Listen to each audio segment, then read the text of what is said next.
जय श्री राधा रानी सरकार की, जय श्री कृष्ण भगवान की, जय श्रीमद् भागवत महापुराण की, जय पौष मास महत्म्य की। मंदिर शिवंशी वाले महात्मा यूट्यूब चैनल की ओर से हम आप सभी भक्तों का हार्दिक अभिनंदन करते हैं। पौष मास महत्म्य के 13वें अध्याय की परम सुंदर कथा को आज हम आपको सुनाने जा रहे हैं, जो कि इस प्रकार है। श्री सुखदेव जी महाराज राजा परीक्षित से कहने लगे हैं कि हे राजन, अब भस्मासुर नामक एक दैत्य की कथा सुनो। एक दिन शकुनी नामक दैत्य का पुत्र वृत्रासुर तपस्या करने की अभिलाषा से घर से चल पड़ा। मार्ग में ही उसे देवऋषि नारद जी मिल गए। तब वह नारद जी से कहने लगा है कि हे भगवान, यह बतलाइए कि मैं ब्रह्मा, विष्णु और महेश इन तीनों में से किस देवता का तप करूं जिससे मुझे शीघ्र वरदान मिल जाए। तब देवऋषि नारद जी ने कहा है कि हे वृत्रासुर, इन तीनों देवताओं में भगवान शिव जल्दी प्रसन्न होते हैं, शीघ्र वरदान देते हैं। उन्होंने ही सहस्त्रार्जुन को 1000 भुजाएं दी थी। इसलिए तुम शीघ्र वरदान पाना चाहते हो तो भगवान शिव के निमित्त तपस्या करो। ये कहकर जब नारद जी चले गए तो वृकासुर ने बद्रिकाश्रम में पहुंचकर भगवान शिव जी का तप करना शुरू किया है। भगवान शिव को प्रसन्न करने के लिए आज वह तपस्या करना शुरू कर चुका है। मन में एक ही भाव है कि भगवान शिव जल्दी प्रसन्न हो और मुझे मनचाहा वरदान दें। तपस्या करते समय उसने हवन कुंड में अपने शरीर का मांस काट काट कर आहुति दी है। जब 7 दिन में सारा शरीर का मांस हवन कर दिया और 8वें दिन वह अपना मस्तक काटने लगा, उस समय भगवान शिवजी ने प्रकट होकर उसका हाथ पकड़ लिया है और अपने कमंडलू में से जल छिड़क कर उसे दिव्य शरीर प्रदान किया है। तदुपरांत भगवान शिव शंकर भोलेनाथ जी महाराज कहने लगे हैं कि हे वृकासुर, मैं तेरी तपस्या से बहुत प्रसन्न हूँ, अब तू वरदान मांग ले। वृकासुर ने कहा है कि हे विश्वंभर नाथ, मुझे आप ऐसा वरदान दीजिए कि मैं जिसके सिर पर हाथ रख दूं वह उसी स्थान पर भस्म हो जाए। तब भगवान शिवजी ने कहा है कि ऐसा ही होगा। जब वृकासुर वरदान प्राप्त कर चुका तब उसने पार्वती जी को परम सुंदरी देखकर अपने मन में विचार किया है कि मैं सर्वप्रथम भगवान शिवजी के मस्तक पर हाथ रखकर पार्वती जी को अपने घर ले जाऊं। वृकासुर यद्यपि भगवान शिव से वरदान प्राप्त कर चुका है, लेकिन वो दैत्य है। लेकिन दैत्य की बुद्धि का कोई भरोसा नहीं है, कब किस ओर चल पड़े। भगवान के भक्त अगर भगवान के लिए तपस्या करेंगे तो मन में एक ही वरदान मांगने की इच्छा होगी कि मैं सदा भगवान की भक्ति करता रहूं, भगवान के चरणों में मेरा मन लगा रहे। लेकिन वृकासुर जैसे जो दैत्य होते हैं, जो दैत्य बुद्धि वाले लोग होते हैं, वह ऐसा वरदान मांगते हैं कि जिससे सामने वाले का अनिष्ट होता हो। आज भगवान शिव से वरदान प्राप्त करके वृकासुर भगवान शिव के सिर पर हाथ रखकर उन्हें भस्म करना चाहता है। विनाश काले विपरीत बुद्धि। आज वृकासुर ने ऐसा वरदान मांगकर मान लो अपने हाथों अपनी मृत्यु मांग ली हो। वृकासुर भगवान शिव के मस्तक पर हाथ रखकर भगवान शिव को भस्म करना चाहता है। ऐसा विचार करके जब वह भगवान शिव जी की तरफ आगे बढ़ा तब भगवान शिव शंकर भोलेनाथ जी महाराज वहां से भाग गए हैं। उस समय जब ब्रह्मा आदि कोई भी देवता उनकी सहायता नहीं कर पाए तब भगवान शिवजी ने भगवान श्री कृष्ण जी की शरण में जाकर ये कहा है कि हे भगवान, मैंने यह संकट अपने आप पाया है, अब आप किसी भी प्रकार से मेरे प्राण बचाइए।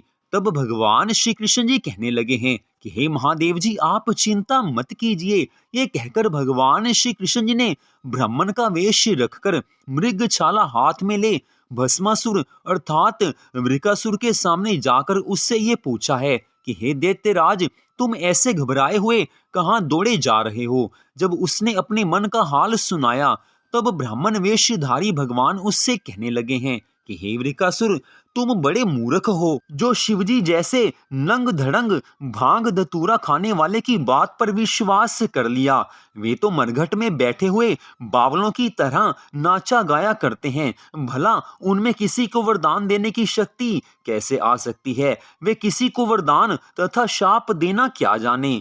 जब से दक्ष प्रजापति ने उन्हें शाप दिया है, तब से उनमें कोई भी शक्ति शेष नहीं रही है। यदि तुम मेरी बात सत्य नहीं मानते तो पहले अपने ही सिर पर हाथ रखकर देख लो, इसके बाद भगवान शिव जी के पीछे दौड़ना।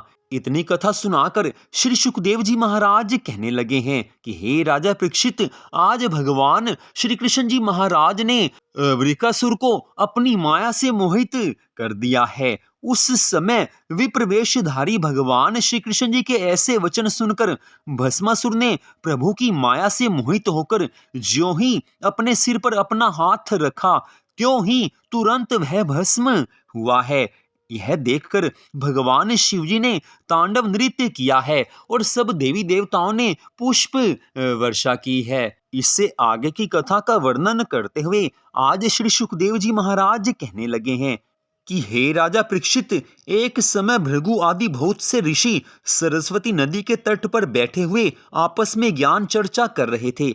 उस समय विषय छिड़ गया कि ब्रह्मा, विष्णु और भगवान शिव, इन तीनों में कौन सबसे बड़ा है। किसी ने ब्रह्मा को बड़ा बताया है तो किसी ने श्री हरि विष्णु भगवान जी को बड़ा बताया है तो किसी ने भगवान शिव को बड़ा बताया है। उस समय ऋषियों ने यह सलाह की कि भृगु ऋषि को भेजकर तीनों देवताओं की परीक्षा लेनी चाहिए कि इनमें से कौन सबसे बड़ा है। तीनों देवताओं की परीक्षा लेने के लिए भृगु ऋषि सबसे पहले ब्रह्मा जी की सभा में पहुंचकर बिना दंडवत किए ही बैठ गए। ऐसा देखकर ब्रह्मा जी को बड़ा क्रोध आया है, परंतु इन्हें अपना पुत्र समझकर कुछ भी नहीं कहा है।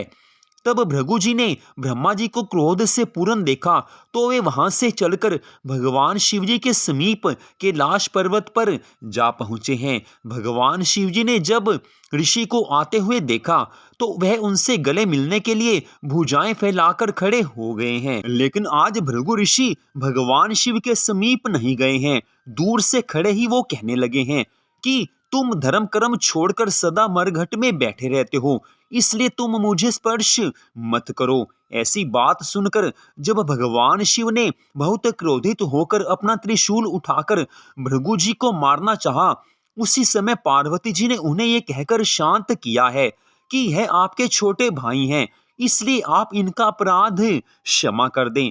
तदुपरांत भृगु जी वहां से लौटकर वैकुंठ धाम में श्री हरि विष्णु भगवान जी के समीप आए हैं। जिस समय ऋषि श्री वैकुंठनाथ भगवान के पास पहुंचे, उस समय श्री हरि रत्न जड़ित शैया पर शयन कर रहे थे। उन्हें देखते ही भृगु ऋषि ने उनके वक्ष स्थल पर बाएं चरण से प्रहार किया है। उस चरण प्रहार के लगते ही श्री नारायण भगवान आज उठकर बैठ गए हैं और अपने कर कमलों से भृगु ऋषि के चरणों को पकड़कर कहने लगे हैं कि हे मुनि श्रेष्ठ, आपके चरण कमल अति कोमल हैं और मेरा हृदय वज्र के समान कठोर है, अतः आपको कोई चोट तो नहीं लगी। हे भगवान, यदि मुझे आपके आगमन का समाचार पहले मिला होता तो मैं स्वयं आगे बढ़कर आपकी अगवानी करने के लिए आ पहुंचता। आपने मेरे हृदय पर जो चरण प्रहार किया है, उस चरण चिन्ह को मैं अपने हृदय पर सदैव धारण किए रहूंगा। इतनी कथा सुनाकर श्री सुखदेव जी महाराज कहने लगे हैं कि हे राजा परीक्षित, भृगु ऋषि ने चरण प्रहार किया, उस समय लक्ष्मी जी ने क्रोधित होकर शाप देना चाहा था, परंतु श्री हरि विष्णु भगवान जी के भय से लक्ष्मी जी कुछ भी नहीं कह सकी हैं। श्री नारायण भगवान को सतगुण से युक्त देखकर भृगु ऋषि अत्यंत प्रसन्न होकर मां सरस्वती नदी के तट पर लौट आए हैं और ऋषि मुनियों को समस्त वृतांत बताते हुए इस प्रकार कहने लगे हैं कि श्री नारायण भगवान जी से अधिक श्रेष्ठ अन्य कोई नहीं है। यह सुनकर ऋषि मुनि अन्य देवताओं के निमित्त जप तप करना छोड़कर केवल श्री हरि भगवान का स्मरण करने लगे हैं। बड़ी सुंदर कथा का वर्णन श्री सुखदेव जी महाराज जी ने आज किया है। यहाँ पर एक गहरे रहस्य की बात है। आज जब भृगु ऋषि भगवान शिव, भगवान श्री हरि विष्णु जी और ब्रह्मा जी की परीक्षा लेने के लिए गए हैं, तो उस समय सबसे पहले उन्होंने ब्रह्मा जी को क्रोध दिलाया है ध्यान दीजिए कि भृगु ऋषि ने ब्रह्मा जी से अपने मुख से कुछ भी नहीं कहा है, कुछ भी कटु वचन नहीं कहे हैं और ना ही ब्रह्मा जी का उन्होंने स्पर्श भी किया है।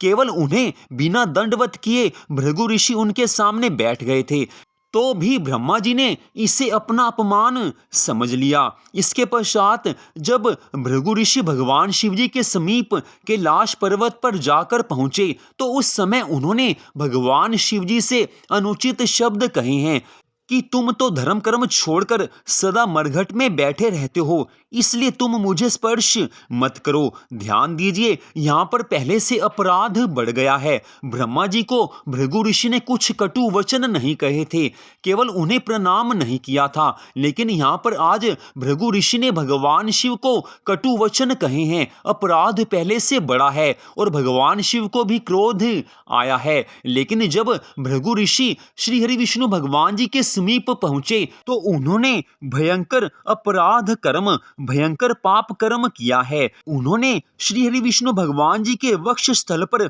अपने बाएं चरण का प्रहार किया है। ध्यान दीजिए, उन्होंने पाप सबसे अधिक बड़ा किया है, लेकिन भगवान उनको कुछ भी दंड देने की बात मन में नहीं सोचते और ना ही श्री हरि विष्णु भगवान जी को क्रोध आता है। वे तो उनसे यही कह रहे हैं कि हे ब्राह्मण देवता, हे मुनिवर, अगर आपके आने का समाचार मुझे पहले मालूम होता तो मैं आपकी अगवानी के लिए आपके पास आ जाता।